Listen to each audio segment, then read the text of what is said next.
Welcome back, guys, to the Beyond Condition podcast, the voice of bodybuilding. And my guest today is someone that actually reached out not that long ago, but we've formulated a really close relationship, I'd say, because, of course, your kind words to the podcast and how it has helped your own journey, which we're going to talk about today. And Abel reached out and, really hit me in the feels as to the impact the podcast has had. And it's sometimes for me, I think I really do hope that I'm reaching people like yourself. And when, you message to say your kind words, it's mind blowing. But Abel, when we're on a journey of self-exploration and we're, dealing with these multiple challenges that we're going to talk about for yourself, it can be very lonely, can't it? Yeah, it sure can be. And things like this podcast can really help. Yeah. And of course, you may be able to hear a little bit, guys, that we're English isn't your first language. So you're actually from the Netherlands, which is super cool. And this podcast, I said to Abel, I would just mention at the start that you've been practicing your English, but you don't actually speak English that much. So, of course, this in itself for you, let alone doing an actual podcast in itself, but speaking in your second language is a challenge as well, isn't it? It certainly is. It's I feel like for sure when people speak multiple languages, I'm like, this is really cool because you don't have to learn English, do you? You can just stay in your own bubble, but you've obviously, looked at doing that. What actually made you learn English? Well, and actually, at school we get taught both English, German, and a bit of French. So that's really cool. Um, my English isn't that great, as you can hear, but writing and reading it is no problem. Only speaking is a whole different ball game. Yeah, for sure. I always think it's very, very cool if you do pursue it after school. And of course, English, I feel like wherever I visit in the world, like even Thailand when I lived there, like people can pick up English wherever you go almost. Like you can sort of resonate with most languages, whereas for yourself, being Dutch, it's not as known, I guess, universally across the world also. No, and the Netherlands is a really small country, this so it's a bit useless outside of it. And I love that you've got your Dutch bike that you sent me the photo of when we first started talking, and it's orange, my favorite color. I actually have three bikes, but let's not talk about that. I feel like because I've visited the Netherlands, so I actually came over to meet my mentor Austin because he came over from America and we went to a gym there for a seminar. And I was like, even though it is small, you've got your own vibe, like the bikes, the gym that I visited. You'll have to, let me know what your thoughts are on the gym that you use. But it was quite a nice feel in regards to it felt quite community driven, like bodybuilding felt quite big over there for a small place, if that made sense. What's your sort of take on bodybuilding over there?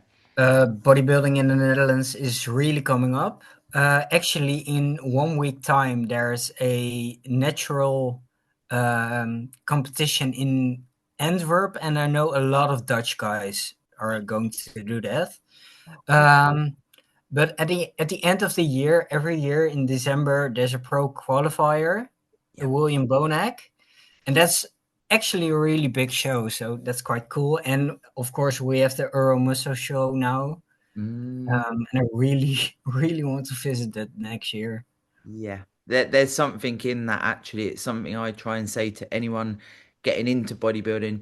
Obviously, you see it on Instagram and stuff, but actually get into a show, you can actually see what that looks like in real life. Because obviously, Instagram is Instagram, isn't it? It's not Yeah. reality, as it were, and it's good to do that and feel part of something. Because for you, bodybuilding, and this is why I really wanted to do this episode, you attribute bodybuilding to almost being part of your savior in regards to where you got to with your anorexia and actually having a motivation to come from that background and build your body, which is such a positive from bodybuilding. And I feel like that can be missed when people talk negatively about the bodybuilding and you're journey, it's actually been a huge part of it to actually save yourself, hasn't it?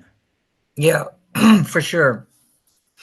I would like to say the gym isn't the thing that saved me, but it being in the gym and working out and challenging myself taught me that I could do a lot more than I actually thought. Um, so that helped me a lot in my recovery. And I thought if I can push myself in this training, I can push myself out of my comfort zones when it comes to actually getting rid of my eating disorder. Yeah, because I feel like that in itself, it's when you have an eating disorder, it's like, where do you go from there to essentially, like you say, challenge yourself? But with an eating disorder, generally speaking, it's an addiction to whatever, losing weight or gaining weight or finding ways to do either. And then it's like, where do you challenge that, but also be able to change those thought processes of what once was to promoting eating more, because that's hard, right? Yeah, it really it really is, and I tried it for multiple years and never really thought I could do it until last year. I just thought, fuck it, I'm going to give it my all, and it worked. Yeah, it is. It's wild. It is what you can when you look at life, like we said, you inspire me because you've done what you just said, right? And on paper, you can say that in a sentence. So it's like, I was here, now I'm here. And that's where, talking about this on the podcast, it's like, but where do we go from here to here? And I do have, people that listen to the podcast like yourself that have gone through multiple challenges with a food disorder, and it's very hard. I love how you said you can attempt it multiple times and then you're back where you are in the height of the food disorder, then you try again, then you're back, and it's I guess breaking that cycle, as it were. But that in itself, because the subconscious is here, how do we get here, how do we formulate that?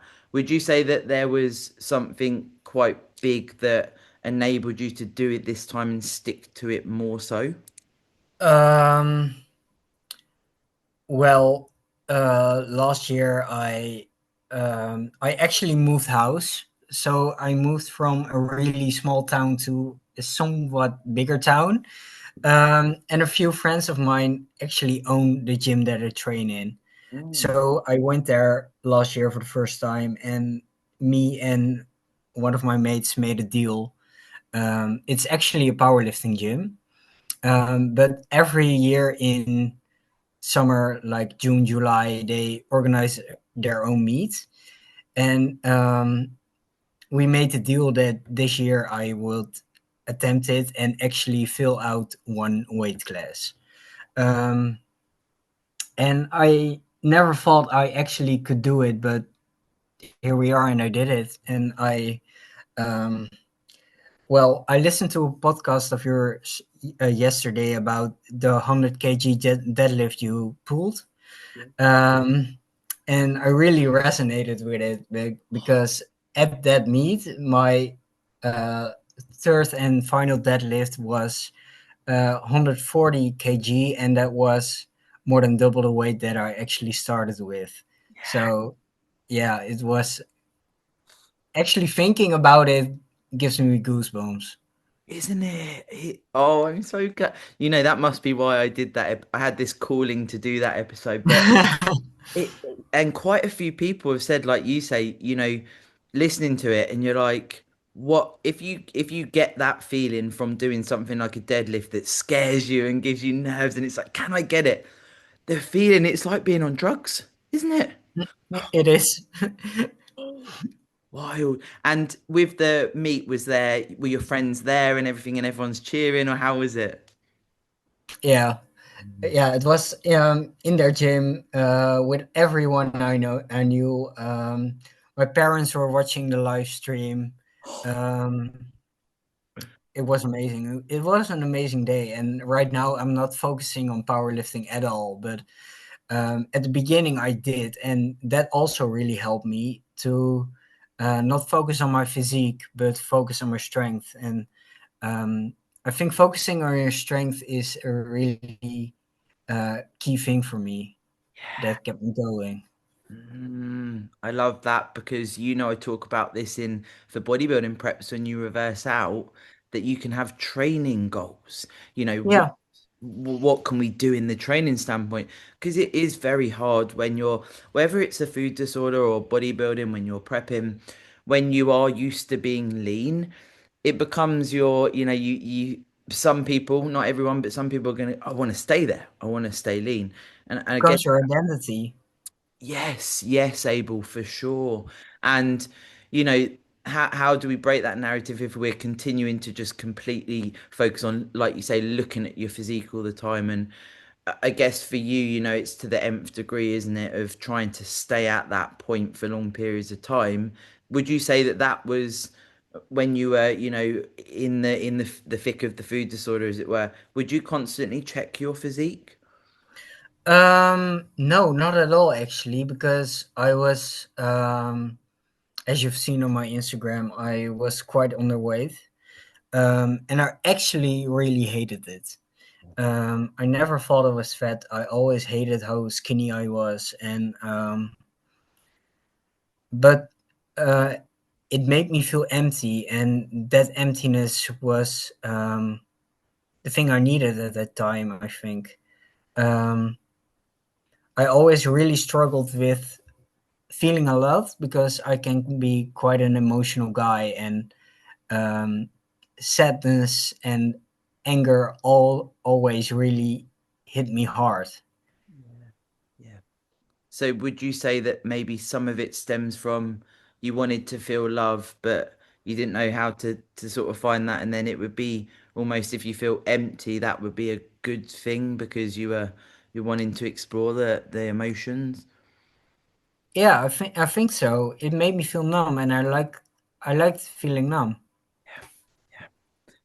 That would make sense. I've never sort of come across it being labeled as that, but that makes sense, doesn't it? Because also when you're, not eating as much, when you're not fueling your body, physiologically, you would assume that you would feel quite numb, right? Like I can Yeah, resonate with end of prep. I'm like, I'm pretty much a shell here, like not much is going on. But for yourself, that would be for long periods of time, and feeling like that, it's almost like as the title of the episode, self-harm. it is. Yeah, but like a continuous rather than one. If you were to cut yourself or something, it would be one experience, as it were. Whereas you're doing that for long periods of time, aren't you? Yeah, Mm. Would you say that restricting what you eat and being in that space, was that almost like a, well, I don't need the food because I want to harm myself, if that makes sense? um, yeah. It started to begin with that, but at the same time, when you don't eat a lot for a long period of time, you become scared of eating more. Mhm. And I was so scared that I didn't even try it at one point. Mhm. And it made me go backwards until I couldn't handle it anymore. Yeah, yeah, for sure. And when did the anorexia behavior start? Was that when you were childhood or? um, I got diagnosed when I was 16, but looking back, I already struggled with food from around 12, I think. And Wow. because in the Netherlands, at that age, we go to high school actually. So I went to from a really small school, primary school, to a really big high school in a different town. So there was quite a step, and that I never really made friends there. I was quite lonely. Um, Never really got bullied, but also never really got any friends. I guess that's almost that lost feeling as well, isn't it? To feel quite numb to where do I belong? Yeah, Mm, yeah. mm. And did it become a way to sort of funnel that to not eat as much food and take control of something else because you couldn't control that, do you think? Yeah, I was brought up in quite a chaotic. I had quite a chaotic childhood, and a lot of health problems appeared in my family. So it was kind of an escape from that, I guess. But also, I never really saw myself as worthy or um, important. Mm, mm. I just didn't really want it to be there. Yeah, I guess that's another way to try and not be there, isn't it? Yeah, Mm, mm, exactly. mm.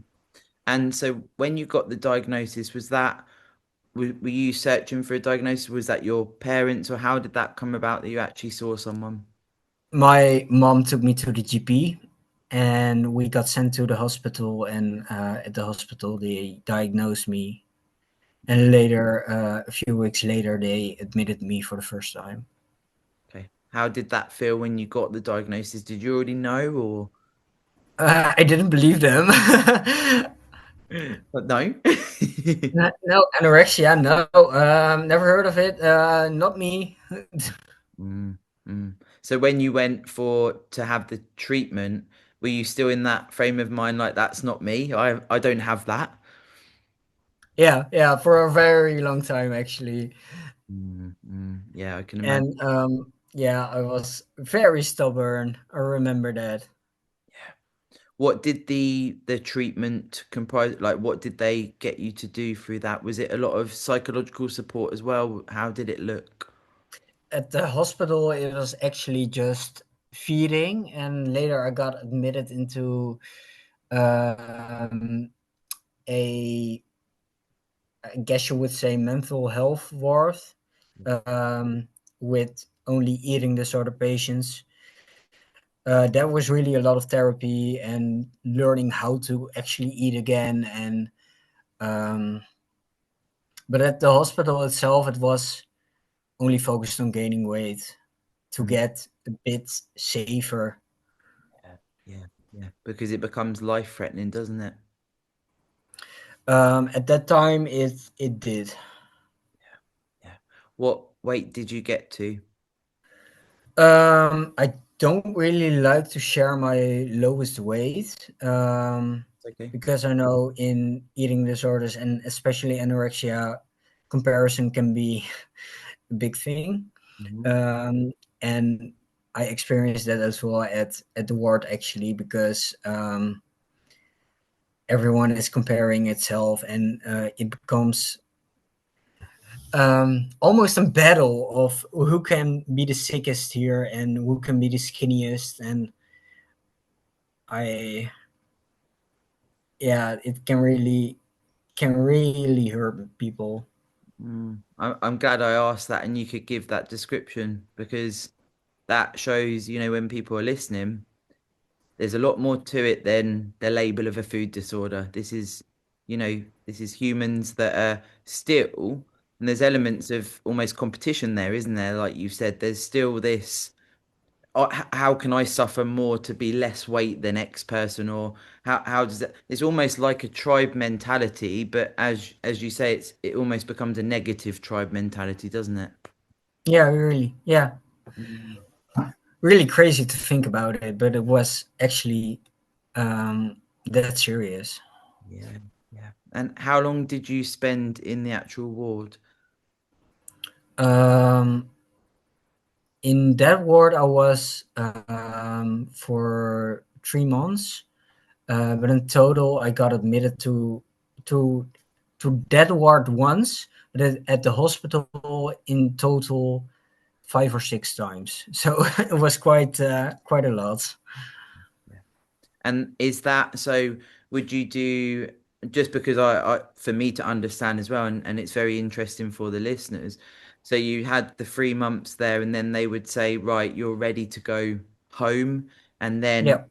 and then is it if you get signs of the food disorder coming back, you would then be readmitted? Yes, but also once you're home, you get therapy, outpatient therapy, so you can go to a psychologist like once or twice a week. Okay. And did that help? Yeah, yeah, yeah. It really did because I had a really nice therapist. Ah, Um, I still sometimes have some contact with her. So that's quite fun actually. I bet she's very proud of you, isn't she? I saw her 2 months ago for the last time, and uh, yeah, she gave me a hug and she said, "I never actually thought you'd made it, but you did." Wow. This adds to your own pride as well to be like, I have made it. And the thing is, from what I believe, is that absolutely when you've had a food disorder or anything of this nature, there can be chances of relapsing. So you're still needing to show up every day, right? Like it's not easy. It's 24/7. Yeah, yeah. And that's what I think people maybe don't understand. That's why I've said on the podcast before, when food disorders are thrown around, I've got a food disorder. It's like people like yourself already, early on in the episode, you can understand it's not a fuck around. This isn't a joke. This is when we are actually diagnosed with a food disorder. It's a whole realm of depth that I don't think people quite understand sometimes, Abel. No, one binge isn't an eating disorder. No, no, and this is the danger of social media and people, saying words because you said earlier about identity. We almost all want to have some level of identity, don't we? So if you can go, oh, that's me, I'm gonna. But you said as well, you didn't want to be diagnosed because it's like that's not me. So No. it's almost like the two things there. So when you had your initial 3 months and then you were home and you would have your therapy sessions, what point did they then readmit you? Was it the therapist that you see in the week or how? Yeah, and I also got controlled by both a doctor and my parents. And once they saw, for example, my heart rate dropped or my weight was getting low again, they admitted me again, and that's um, actually that cycle went on for a few years, to be honest. Mm, Um, so for reference, I'm 27 now. I had my eating disorder for around 10 years. So it was a lot of time in between. And I actually had some times where it went a bit better, um, but never really that well that I had a healthy weight and stuff like that. I always kept relatively safe for my eating disorder, um, and that went on for a long time. mm, mm. Because it is that sort of your normal, I guess. Like you say, I like how you said safe because that's a way to frame it. It's like maybe you get to a certain weight or a certain body composition, etc. And it's like that's past my safe. How do I go back that direction? And I know I had Darian on who spoke about her food disorder, and she said about there's certain things you try and sort of become quite clever with. So she'd like put coins in her pocket when she'd have a weigh in at the hospital and things. Yeah, Is that something that you've come across yourself as well? yeah. I was mastering water loading, so drinking a lot of water before getting weight, putting things in my pockets. Uh, One time I had a hat on, and that hat I filled with a lot of heavy stuff. It was fucking stupid thinking back of it, thinking back at it. Um, Stuff like that, or wearing heavier clothes if you knew you were with your clothes on. Mm, mm. I guess you do become quite clever because is there points where you don't want to go back to the ward, or how did you feel? Like, did you not like, I guess, but how did it feel being on the ward? Did it feel more comfortable than at home, or would you say just different? No, I hated it. I um, it was quite traumatic, to be honest. Really lonely. The nurses didn't understand me at all. Um, my parents were allowed to visit only half an hour every 2 days, um, and the rest of the time I was by myself, alone in a room. Um, yeah, it was hard. Yeah, I can only imagine. And you're sitting with your own thoughts in that time, aren't you? Yeah, yeah. I luckily was allowed to have my phone and my laptop, so that gave me a bit of distraction. So I was watching Disney movies all day long. Uh, I love I remember that. I love it. I love it. We got the Disney on. Again, it's escapism in a different way, isn't it? Would you say, as you progressed through the eating disorder, as it were, so when you early on, when you started to restrict what you eat, etc., did you did you feel hunger ordinarily, or were you just used to wanting to feel empty and that overrid feeling like was there desire to eat at all? At the beginning, yes, but you get past a certain point where you don't really feel any hunger. The only thing is my digestion became an issue. um, as you know, you've been in preps. It can be quite a challenge. Yeah, that Yeah. was a big problem. Mm. And would you use things like laxatives or anything like that? I got actually prescribed laxatives Okay. from a doctor. Never really bought any myself. I Hmm. didn't want to fuck off my gut anymore. Yeah, because it's going through a lot already, as we know. With the laxative use, how did that feel for you to actually use the prescription? Because, like you say, you didn't particularly want to use them, as it were. At the beginning, that was also quite difficult. Mhm. Um, but once I saw it really helped, it made it a lot easier. Yeah, because you can actually have a bowel movement. It's a strange space, isn't it? Like not being able to go. It's yeah, really. But of course, if you're not putting food in, it's like how do we, be able to do that? And when they started to sort of, like you say, feed you, as it were, or try and get your calories in, was it certain foods that they just say you need to eat this, or did you get to choose as well? How did that work? At the beginning, it was tube feeding, Okay. so I was fed by a tube. Later on, I got a meal plan Okay. from a dietitian, but not like the bodybuilder meal plans. It was really Dutch, potatoes, bread, Yeah. lots of bread, um, stuff like that. Mm. Actually, I asked one time if I could put oatmeal on it, and they thought it was really weird. They're like, what do you mean?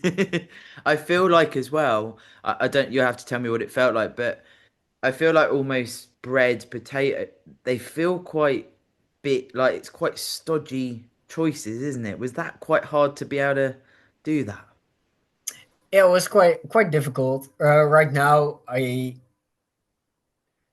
if I were to do it all again, I would just ask chicken and rice. To be honest, but I still don't really get the theory behind some of the things they said to me or did to me, or yeah, I just don't really get it. It's quite stodgy, as you say, and um, just make it easy digestible. Yeah. Because that automatically, I'm thinking from a prep standpoint, when I come out of a prep, like the thought of if my diet was made up of like the potatoes, bread, like when that gets introduced, like, it feels quite overwhelming. Yeah, yeah, I can understand. I also don't eat that things right now because as you know, um, I'm in my off season, so I put away a lot of food, especially for my weight and height. So I don't ever touch those things. It's mostly just cream of rice and regular rice. Yeah. Um, yeah. How does it feel now with the almost being able to go? I'm in an off season. I'm bodybuilding. Does that feel like that replacement of identity? Does that feel like a sense of belonging for you more so than having a food disorder? Would you say you feel more of an identity in a positive way? Yeah. I think I really found my purpose, and to call myself a certified gym bro is quite cool, to be honest. Yeah, yeah. And have you got people around you that do the, because you've got powerlifting friends, do you have bodybuilding friends as well? Um, Not in person, but I have a lot of contact with guys that are bodybuilders, um, also competitive bodybuilders, um, and I resonate a lot with them. I don't think I will ever compete myself, but um, I will certainly do a photo shoot prep in a few years. Love it. That's going to be a huge achievement. How did you actually, that's just brought in my mind. How does it feel having your photo taken and having the past of a food disorder? Is there a self-conscious element to that? Um, a bit. But I think everyone is a bit conscious of their looks when they get photographed. Yeah, yeah, it is.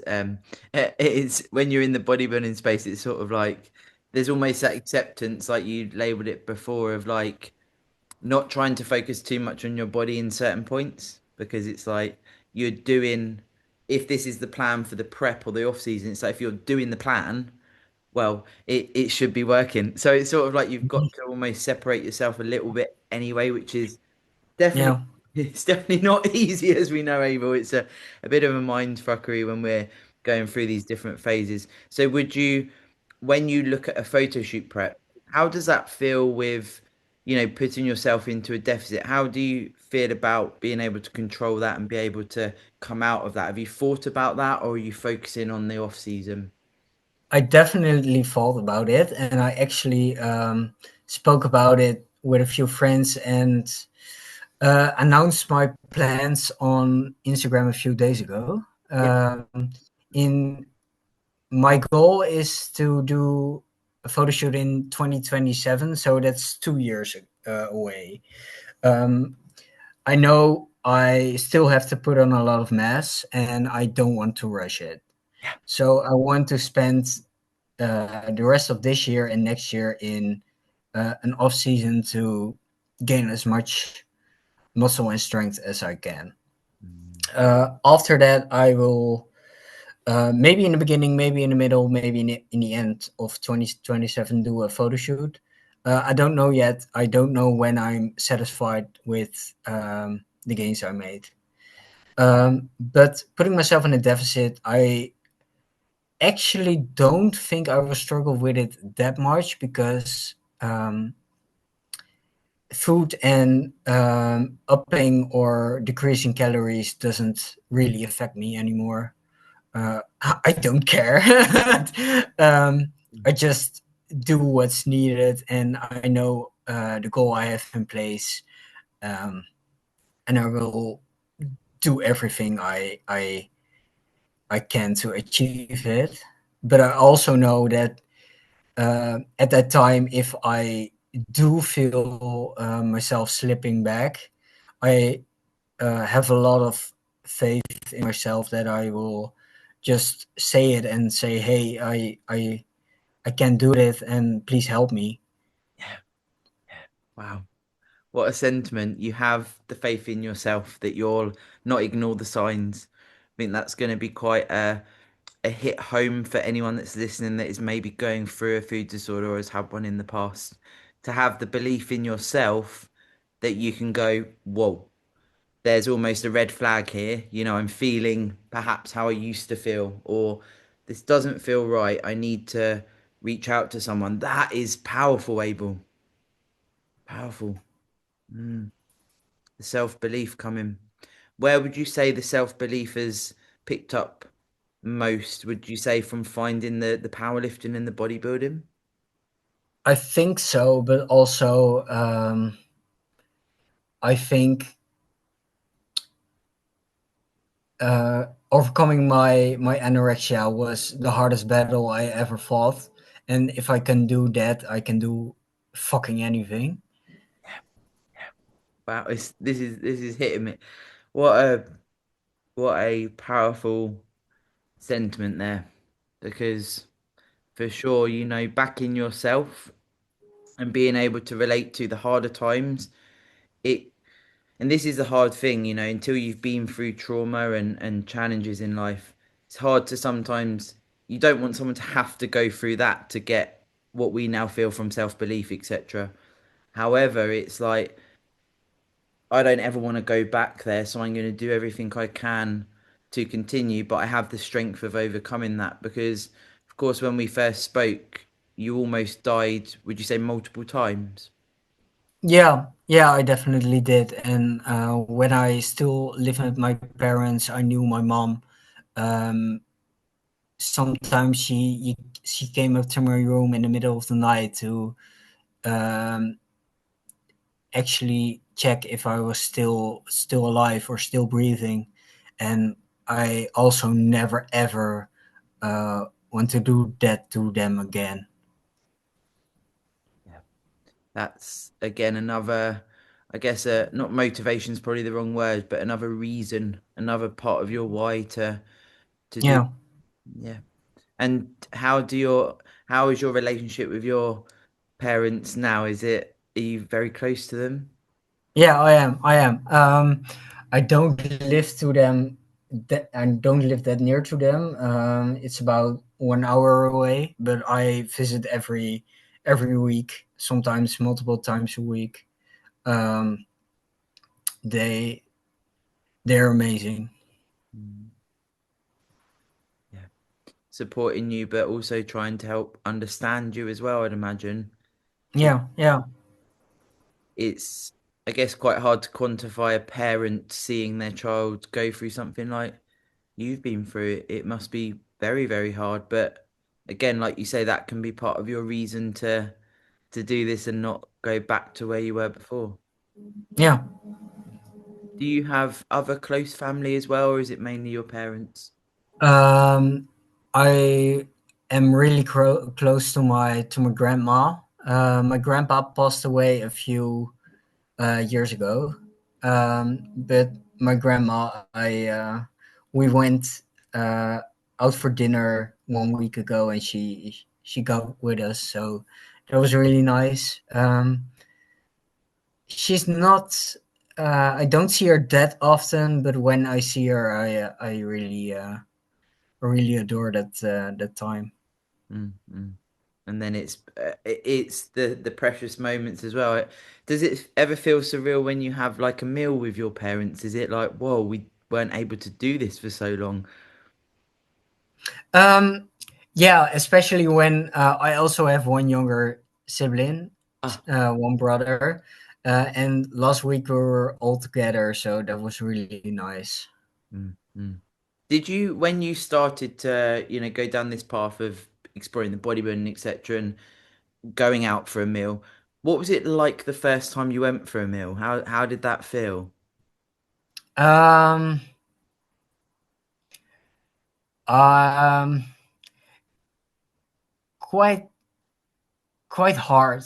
Um, because I didn't know how to approach it. If I just replace my normal meal, uh, 4 or 5 with that meal, or how the fuck I would go about it. But I asked some friends, and they said just leave that meal out and take an off-plan meal. So right now, I just when I go out for dinner or something, it's not that often, but I just um, take it as an off-plan meal and replace one meal with that certain meal. Yeah, yeah. I guess as well, it's like coming from the eating story, it'd be quite good to talk through again anyone that's listening that is maybe in the depths of a food disorder, Abel. Those steps to being able to introduce food. Now you spoke about, sort of bread, potatoes, etc. How did would you say there was points where you were able to decide what you wanted to eat more and how that came about? Was there anyone sort of saying, "Oh, do you want to try this?" or did you do that yourself? What would be a good sort of step in? Um, I personally, I stopped. I was always tracking on my fitness ball. I stopped that. Good idea. I made myself a meal plan. Um, Really simple. Right now, I'm eating 5 meals a day because that works a bit better for me than 6 times because of time restrictions. Um, and I just made it really simple. It's like I said, chicken and rice, cream of rice, some beef in it. Just the things I enjoy, but really simple and easy digestible.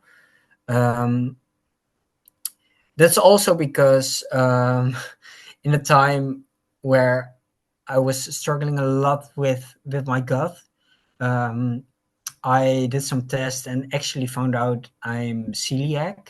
Okay. Um, so um, that's another issue, but I can work easily around it. It's no problem for me as long as I don't do anything crazy. Mhm. Um, so I would just advise make yourself a structure or a meal plan that's um, easy digestible. Not a lot of fear foods in the beginning, maybe. Just things you feel quite comfortable with. Um, but also don't forget to include, um, for me, fats were a big fear. I was really afraid of things like nuts and oils and avocado, but I slowly introduced them one by one. Mm. That's good. One by one. You can then I feel with a sense of fear around foods, I feel like I guess if you can have one so you can have your normal structure and okay, so today I'm going to try some nuts as your example. I Yeah, guess then it's like, oh, the nuts were okay. Okay, that's fine. That's the achievement for that day. Let's try nuts again and then maybe venture into is that a sort of framing of how that would work? yeah, and I also said to a friend, uh, I just made the deal with him for like today I'm gonna try 50 grams of avocado with my evening meal, things like that. I really like how you've mentioned your friends a few times. That seems like quite a strong support system that people are holding you Yeah, accountable. Mm, it's cool. It's cool because this is the thing when we're very isolated by something, Abel, you think, I don't need anyone, I don't want any, but when you find your right people, I'm sure you resonate when I talk about this on the podcast, it can really help to not feel alone, can't it? yeah. I think it's a bit a community or just your surroundings are a big part in how you feel on a day-to-day basis. Mm, mm. Did you, when you got your flat and you moved, did you see that as like a new canvas, as it a new environment to evolve even more into who you want to be? Oh yeah, definitely, definitely. I actually live in the city where I went to school in. I knew everything here. Almost all my friends live here, so I really it really felt like um, a new chapter of my life was beginning. Yeah, yeah. I think that any level of trauma or hopes to come away from trauma, I don't want to say needs to feel like this because everyone's individual, but there absolutely is that. there where you're like, this is my new, it's almost like you've got to try and leave, elements of things behind, isn't it? And I think sometimes you can go through a bit of a mourning process where it's like a butterfly from, the shell into the butterfly. You're leaving that behind. Doesn't mean you're never going to think about it, of course, Abel, but there is that, like, I'm going to back myself here that you spoke about, new environment, new goals. I'm going to let myself try this. Would Yeah, you say you felt like that? yeah, yeah, definitely. Mm. I'm gonna give it one last ultimate shot. Yeah. Did that sort of almost framing of it, that pressure of like, look, I'm gonna really fucking do this time. Did that feel different for any other reason, or was it just something in your mind you were like, no, I can't do this anymore? It was both. I couldn't do this anymore, but I also thought, if not now, when? Yeah. Will this be the rest of my life? I have a fucking miserable life. I hate my life. Uh, what it can't be worse than this. Let's just try, and I can always go back. But then I don't want to go back. It must feel just, I guess, a level of gratefulness to what it feels like to be healthier as well, Abel. Yeah, I said to my mom, tripled in body weight, alpha doubled in body weight, tripled in happiness. Oh, I love that. It's like, wow. I bet they can't believe it. Like to be able to, wow.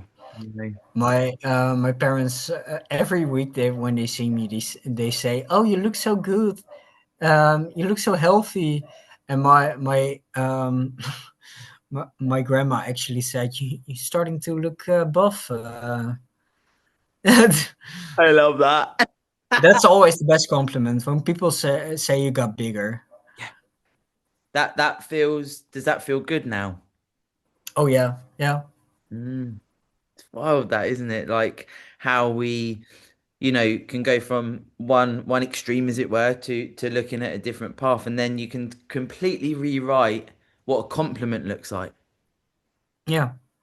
When you had the food, I'm going to say had the food disorder. I know it's still something that is on the peripheral, as it were, and you're conscious of that being part of you. But we will say, when you had the food disorder, would it be a compliment if someone said, "Oh, you look really small," or "You look skinny"? Would that feel good? No, no, Okay. no. I was always really ashamed of it. Mm-hmm. And then, but still wanting to, I guess this is where the self-harm element comes in. It's like, I don't want to look like what people say, skinny, small, etc. But I'm going to still do that because I want to harm myself and I want to suffer. Is it that type of narrative? Yeah, yeah, Mm. definitely. And this is where you say, when you spoke about, the therapists or the nurses, etc., when you were taken in, not understanding you, I guess that's very hard to explain when someone hasn't got a food disorder, right? I think that if you didn't went through it yourself, you will never really understand how it actually is. Mm. How can you, and did your parents ever blame themselves? Did they ever feel it was My mom thought it was because she always wanted to lose weight when I was younger. But later on, she understood that that was definitely not the case. I I don't blame them at all. it's I feel like it's quite a solo endeavor, isn't it? It is, but there are some genetic components because two of my aunts actually had an eating disorder as well. Oh. So I think that also has to do with it. Mm. When you were going through the treatment, and when it was at its worst, as it were, when it was really tough, when you got to points of nearly dying, would you still be would you be thinking, I want to, go, I don't want to be here anymore? Can you remember Oh how? yeah, Yeah. Yeah. Once during a relapse, I actually also attempted suicide. It was 4 years ago, and that was also kind of a breaking point. Mm, mm. Did you just feel like you didn't want to have that noise anymore in your head? I looking back at it, I didn't really want to die, but I just wanted didn't want to live that life I had at the time. Mm. And that felt like I the only, just couldn't cope with it. mm, feels like the only way out. Yeah, Mm. Yeah, that's hard when you get to that point. And that was that the last time you were admitted to the ward, or did you go back yeah. after? Mm. No. That was the last time. And then built up to then getting to making this life change in the new chapter. Yeah, yeah. Luckily, I did. Yeah, yeah. It is when you're surrounded by darkness, it's like you say, people can't understand what that feels like until you're there. It's not. And I guess as well, Abel, is there elements when you are having, I mean, you found a good therapist, so that's fucking epic, that's huge. Because if you can find someone you gel with, that's a huge difference with therapy. But I guess, and I guess I'm talking from personal experience here. When I'd have therapists that were nothing like me, I almost felt like, well, you don't fucking know what you can't help me. Did you ever feel pushed back like that when people were trying to say, oh, you should eat, you should do this? Did you feel like that sometimes? Yeah, yeah. But sometimes at the first, when you first meet someone, you also directly um, don't really gel with them. And I had it with a lot of therapists. I didn't like them from the second I saw them. Um, they could say to me whatever, but I just didn't listen. I didn't like them. Yeah. Mm. I know what you're saying. You sit there and you think, you don't fucking understand me. If we play it straight, that's what you feel, isn't it? I Yeah, don't yeah, this is the thing as well, being truthful and being able to go, look, it is a thing. You sit there and you think, I'm not fucking listening. Like, I don't, you can't help me. You can't help me. Is there, aside from your therapist that you've really gelled with, and of course your family and their support, is there anyone else that you felt that you sort of looked up to, maybe in the bodybuilding world or in life, where it was like that person has maybe helped me, as well? Is there, for people listening, if there's anything they can think of? I knew when I was about around 20 years old, I actually found a bodybuilding space. I watched bodybuilding for a long time before actually stepping foot in the gym first time. Mm. Um, and I immediately felt in love. So that really helped. Later on, because of my friends and because I train in a powerlifting facility, I also started to look at powerlifters. For example, one of the guys that owns my gym competed yesterday, and looking at that just motivates the hell out of me. Um, it's um, it's incredible what a few weights can do. Yeah, that the what we spoke about, the deadlift, when you lift a heavy weight that you never thought possible. Wow, it's like you said, I did that. And I feel like there's definitely a message in there from yourself as to, can that replace the feeling of wanting to suffer in a what we maybe label as, a detrimental way to the food disorder? Could we almost change that to a chosen suffering of like the pain under the bar that's not detrimental, if that makes sense? So you're sort of changing. Yeah. I spoke about it with one of my closest friends now is also my coach, and I spoke with him last Thursday, and I said to him, sometimes I wonder if I actually train hard enough. And he said to me, well, I actually think you're training too hard. I'm My RPE 10 is more like an RPE 12 for most people, I guess. I love that. If I ever come to the Netherlands again, we are training together. Oh, for sure. I love that. So with your coach, who's also a friend, how did that start? Did you ask him for some advice and decided that would be a good idea? How did you sort of find the right coach for you? um, I actually spoke to another friend, and he said, "Oh, he can help you." Um, he's actually he apparently he spoke about me before we worked together, uh, and we just started to work together towards that meet that I told you about earlier, and it gelled so well that we that after the meet we decided to go on, and he still coaches me to this day, and yeah, he helps me a lot. I'm really thankful for him. Mm. We also train together sometimes, so that's nice. It's it's so cool when you have a coach that you look up to and then you train together and stuff. You're like, oh, this is really good. Like this is Yeah, yeah, it's a really nice part to it because it's like, ah. And when you now, in the last say year, if you do, because we've spoken a bit over message when there's been harder times, and that's, I think anyone listening could go, well, hard times in life is pretty fucking rough at times. Let's not beat around the bush. But when you have those times of feeling that darkness and hardship in life, is there certain people you go to?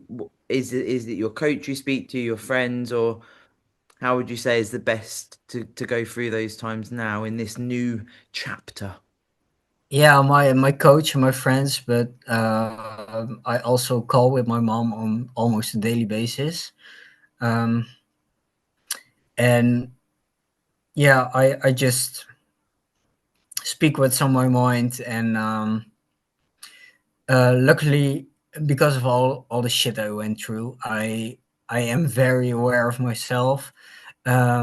So when I'm dealing with shit, I can easily just say it and understand where it's coming from. Um, I'm really aware of everything that's happening in my brain and in my body, so to speak. I love that. I love that. Do you journal or do you do any other things that would maybe be anything for the listeners that would be a bit of a tip to because I think it's getting the thoughts out, right? Sometimes, like you said, you speak what's on your mind. That's very powerful as well. It's like get the shit out of the head. Sometimes you then feel better, right? Yeah, I don't think I'm the best example of this because I rant on my best friend's on my best friend's story on Instagram. But besides of that, I like to go when I'm really angry. For example, I like to go for a walk with some really heavy music on. Um, I love that. yeah. Or having the luxury to live in this beautiful flat country, I can go for a bike ride. Sometimes getting out of this. So as you say, if you get angry about something at home, anything can happen, can't it? It's like you never know what's going to happen. But if you, Yeah, I feel like if you're angry in the house, just go in before you do anything irrational. It's like, look, yeah. I Get do, out. yeah, get the music on.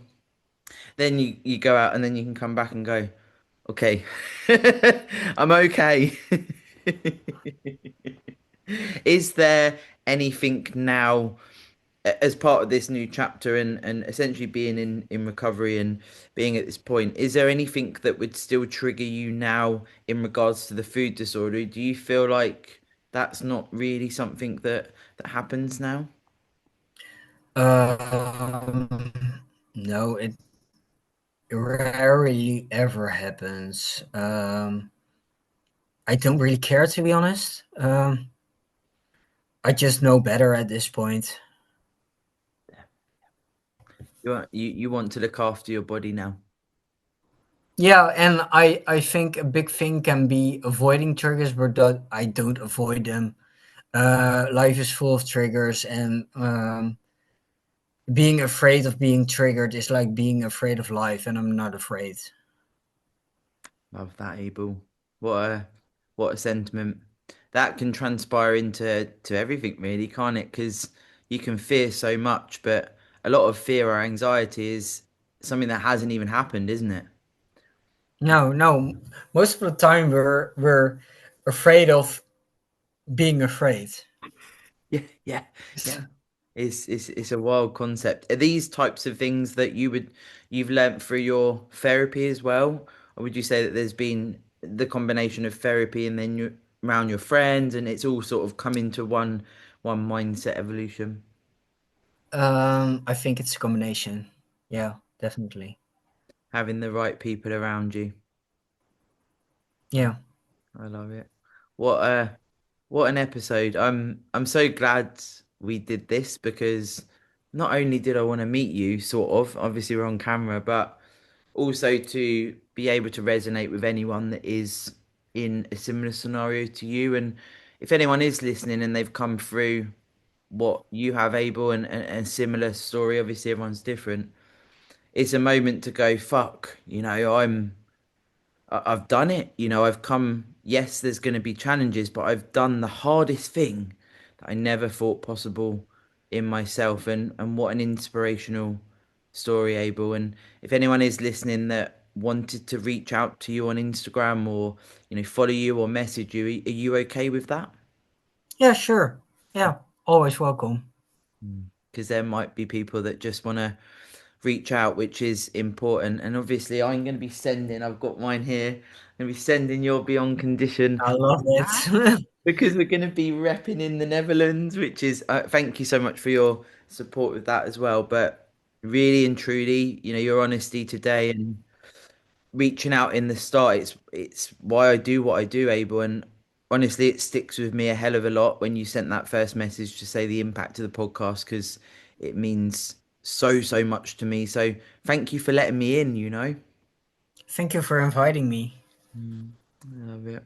Well, of course, guys, if you listened and you want to share this on your stories or send Abel a message or send me a message to say you've enjoyed it, then make sure you do. But Abel, I'm going to speak to you real soon and thank you.